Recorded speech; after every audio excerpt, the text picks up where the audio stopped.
Hello everyone, welcome to my YouTube channel learn SST with PM. आज मैं मधु शर्मा एक नए वीडियो के साथ एक नए टॉपिक के साथ आई हूँ। आज के हम अपने इस वीडियो में बात करेंगे की element of a democratic government के बारे में। जैसे कि हमने अपने प्रीवियस चैप्टर में बात की थी कि जो गवर्नमेंट का वर्क है और डेमोक्रेसी का वर्क है वो क्या है, कि डेमोक्रेसी क्या है। और आज हम अपने इस वीडियो में बात करेंगे इस चीज़ के बारे में कि डेमोक्रेसी का मतलब क्या है और किस तरह से ये वर्क करती है। तो हमने पढ़ा हुआ है अपने सिस्टम के बारे में कि जो डेमोक्रेसी है जिसमें जो लोग होते हैं वो कलेक्टिवली देखा जाए तो एक साथ मिल कर के जो गवर्नमेंट के जो फंक्शंस होते हैं उनको शेयर करते हैं, जिसे हम कलेक्टिव डिसीजंस भी इसमें इन्वॉल्व होते हैं। और जो लोगों के जो रिप्रेजेंटेटिव होते हैं वो उसमें गवर्नमेंट के जो फंक्शन होते हैं उनको निभाते हैं, पूरा करते हैं। नेक्स्ट जो चीज़ आती है इसमें डिसेंट्रलाइजेशन और पीपल का जो लोगों का जो पार्टिसिपेशन होता है डेमोक्रेटिक गवर्नेंस में वो किस तरह से होता है, क्योंकि जो कंट्री के जो नागरिक होते हैं, जो सिटीजन्स होते हैं, वो एक बहुत ही इम्पॉर्टेंट रोल निभाते हैं डेमोक्रेसी में। क्योंकि लोगों की जो ओपिनियन होती है वो इग्नोर नहीं की जा सकती डेमोक्रेसी में किसी भी तरीके से। और पीपल जो होते हैं वो पार्टिसिपेट कर पाते हैं इस तरह से कि जो भी गवर्नमेंट के जो फंक्शंस होते हैं उसमें डायरेक्टली या फिर उनके जो रिप्रेजेंटेटिव होते हैं उनके थ्रू वो उसमें पार्टिसिपेट कर पाते हैं। अब आगे आता है कि पार्टिसिपेशन किस तरह से होता है लोगों का। पार्टिसिपेशन जो होता है वो लोगों का जितने भी गवर्नमेंट के जो अफेयर्स होते हैं, जो वर्क होते हैं, उनमें अलग अलग तरीके से होता है। जैसे कि हमें पता है, आप सभी जानते हैं कि जो वोटिंग का राइट है हमारे यहाँ पर वो यूनिवर्सल एडल्ट फ्रेंचाइजी के अंडर आता है। इट मीन्स कि जो 18 साल के जो लोग हैं और जो उससे ऊपर के हैं वो वोट कर सकते हैं, चाहे वो किसी भी कैटेगरी का हो, डजेंट मैटर दैट।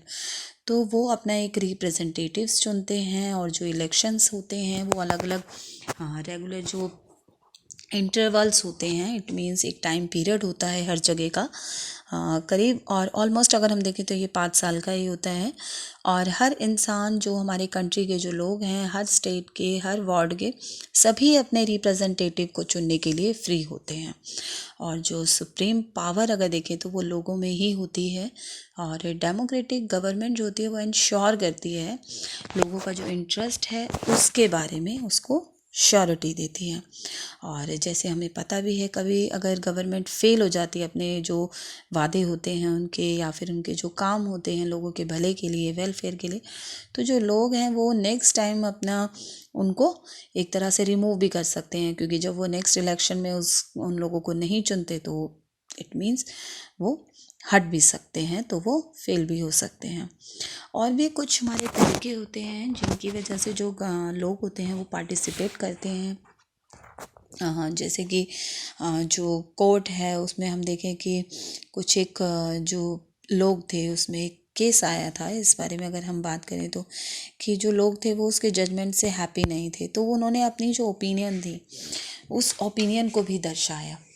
तो इस तरह हम बहुत सारे ऐसे इश्यूज़ को देख सकते हैं जहाँ पर जो लोग हैं वो अपनी आवाज़ भी उठाते हैं। बहुत सारी ऐसी चीज़ें हैं। और अब आगे हम बात करते हैं इसमें रिसॉल्विंग रीजंस टू वोट के बारे में हम ऑलरेडी बात कर चुके हैं कि वोट करने से हमारे क्या क्या फ़ायदे होते हैं। और एक और चीज़ आती है, अगर हम डेमोक्रेसी में देखें तो जो न्यूज़पेपर होता है वो बहुत ही इम्पॉर्टेंट रोल निभाते हैं। जैसे कि आज में जो टेलीविज़न है वो भी एक बहुत ही पॉपुलर है। हम सभी न्यूज़ देखते हैं, सीरियल्स देखते हैं, म्यूज़िक भी सुनते हैं।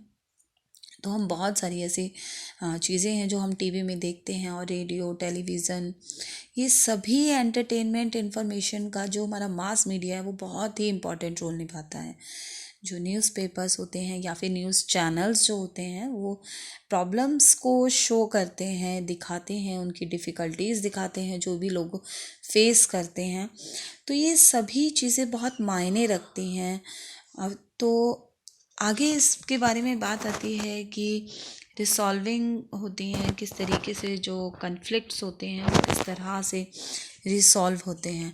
जैसे कि हमने एक कावेरी वाटर का जो डिस्प्यूट था, कावेरी नदी के पानी का, उसके बारे में हम सुन चुके हैं, पढ़ चुके हैं। और अगर नहीं तो मैं आज आपको बता देती हूँ कि ये जो कन्फ्लिक्ट है कावेरी नदी का, ये 2 स्टेट्स के बारे में था कि पानी जो कावेरी नदी के जो पानी का शेयरिंग के लिए था ये वाला कन्फ्लिक्ट। तो ये एक तरह से 2 स्टेट्स के बीच का एक कन्फ्लिक्ट था, इशू था, जिसमें दोनों ने ही अपने आप को ये क्लेम किया था कि भाई जो नदी है उसका पानी उन्हें ज़्यादा मिलना चाहिए। अब समटाइम्स कुछ इस तरीके के डिस्प्यूट्स होते हैं, वर्कर्स के बीच में भी होते हैं, एम्प्लॉयर्स के बीच में भी होते हैं, कुछ पॉलिटिकल पार्टीज़ के बीच में भी हो जाते हैं, कुछ सर्टेन पॉलिसीज़ होती हैं जिनके अंडर ये कन्फ्लिक्ट्स हो जाते हैं। और जो विमेन होती हैं वो एजिटेटेड थी उस टाइम हो जाती हैं, और अपने जो इन्फीरियर पोजीशन होती है सोसाइटी में, तो इस तरह से बहुत सारे ऐसे इश्यूज़ होते हैं, कन्फ्लिक्ट होते हैं जो कि कभी 2 लोगों के बीच में होती हैं, या 2 से ज़्यादा लोगों के बीच में, या ग्रुप्स के बीच में, या फिर स्टेट्स, पार्टीज़, कुछ भी हो सकता है इसमें। तो कन्फ्लिक्ट्स जो हैं वो हमारे एक तरह से इंटरेस्ट कोलाइड होते हैं, और जो लोग हैं वो आर्ग्यूमेंट्स भी करते हैं समटाइम्स। तो कन्फ्लिक्ट का एक रीसॉल्यूशन आ जाता है इसमें कि जो अब कन्फ्लिक्ट और रीसॉल्यूशन किस तरीके से बात करते हैं, एक फाइनल सॉल्यूशन जो होता है किसी भी प्रॉब्लम का, इट मीन्स कि जो दोनों पार्टीज़ हैं या फिर ग्रुप हैं या फिर जो स्टेट्स हैं वो दोनों ही सेटिस्फाई हों, तो दैट इज़ द रीसॉल्यूशन। तो यहाँ पर बहुत सारे अगर देखें तो डेमोक्रेसी में बहुत सारी प्रॉब्लम्स भी होती हैं, और डेमोक्रेसी में बहुत सारी सॉल्यूशन भी होते हैं उन्हें सॉल्व करने के लिए।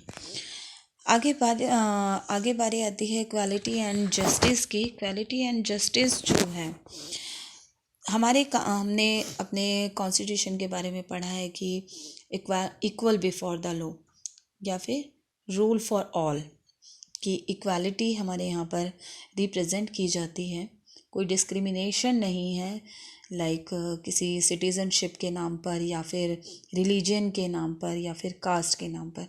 हमारा जो कॉन्स्टिट्यूशन है वो सभी को इक्वालिटी देता है, और इक्वालिटी और जो जस्टिस है ये हमेशा एक साथ ही जाते हैं, क्योंकि इनइक्वालिटीज़ जो होती हैं, लाइक कभी कभार डिफरेंट क्लासेस जो होती हैं लोगों के बीच में, वो एक इनजस्टिस हो जाता है सोसाइटी में। तो इसके लिए भी हमारे कुछ जो पहले के जो हमारे कुछ लीडर्स थे जिन्होंने अनटचेबिलिटी को ख़त्म किया, जो इंस्टीट्यूशन ऑफ अनटचेबिलिटी है, क्योंकि ये इसका कारण ही इनइक्वालिटी है कि बराबर के ना होना, कि अपर क्लास जो होते हैं, अपर कास्ट जो होते हैं, वो लोअर कास्ट को अनटचेबल मानते हैं, तो उनके साथ में वो इनजस्टिस करते हैं। और ये हमारे जो भीमराव अंबेडकर जी थे उन्होंने इस प्रैक्टिस को ख़त्म किया। पनिशेबल लॉ है हमारे ये कॉन्स्टिट्यूशन में आज के समय में, और बहुत टाइम हो गया है इस चीज़ को। इसी तरह से जो हमारे किसी भी अगर देखें तो सोसाइटी की जो प्रोग्रेस होती है वो उसकी डिपेंड करती है कि जो विमेन की पोजीशन है किस तरह की है। और जो विमेन सफ़रेज है वो भी ख़त्म कर दिया गया है, कि जो जेंडर बेस्ड जो डिस्क्रिमिनेशन था उसको ख़त्म किया गया। तो इस तरह से बहुत सारी ऐसी चीज़ें हैं कि जो हमारे की एलिमेंट्स के अंडर वर्क करती हैं। विमेंस के लिए बहुत सारा अटेंशन पे किया गया, उनके लिए हेल्थ सर्विसेज प्रोवाइड की गई हैं। जो गवर्नमेंट है उसने बहुत सारे जो लॉ हैं, कानून बनाए हैं कि ताकि विमेंस का वेलफेयर हो सके, भला हो सके। और इसी तरीके से बहुत सारे ऐसे मेजर्स, स्टेप भी लिए गए हैं जो कि शेड्यूल कास्ट और ट्राइब्स के लिए हैं, माइनॉरिटीज़ के लिए हैं, या फिर बहुत सारे ऐसे वीकर सेक्शन जो हैं सोसाइटी के। तो आज की वीडियो में बस इतना ही है कि जो हर इंसान है वो आज़ाद पैदा हुआ है, इक्वालिटी और डिग्निटी के साथ पैदा हुआ है, सभी चीज़ें उसको मिलना राइट है। और हमारा जो कॉन्स्टिट्यूशन है इंडिया का, वो हर सिटीज़न को, हर नागरिक को ये सभी राइट्स देता है, चाहे वो इक्वालिटी हो, right to freedom of religion हो, या फिर राइट टू एजुकेशन हो। Thanks for watching this video. Please like, share and subscribe my channel.